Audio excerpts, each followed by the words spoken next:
А в личния автомобил полицаите открили всички задигнати вещи. Това са кореспондентите Ниловка Драганова и Даниел Иванов. Обирът станал посред бял ден. Послушницата, която вече четвърта година живее в манастира, натоварила в колата си светите вещи и потеглила в неизвестна посока.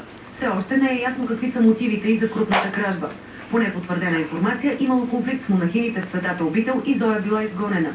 Автомобила с пътуващата 36 годишна жена е задържан в околностите на град Велико Търново. Пътувала е със свои близки и в автомобила са открити около 41 икони, 6 дървени кръста с разпятие.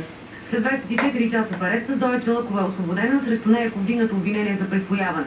Междувременно се появи и версия, че част от намерените вещи не са собственост на манастира. Послушницата ги купувала от оказиони в старата столица.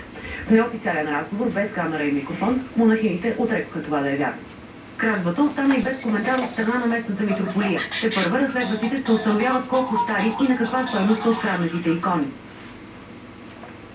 Носенето на униформа в училище вече завладява и учителското съсловие. Педагогическия колектив на езиковата гимназия в Силистра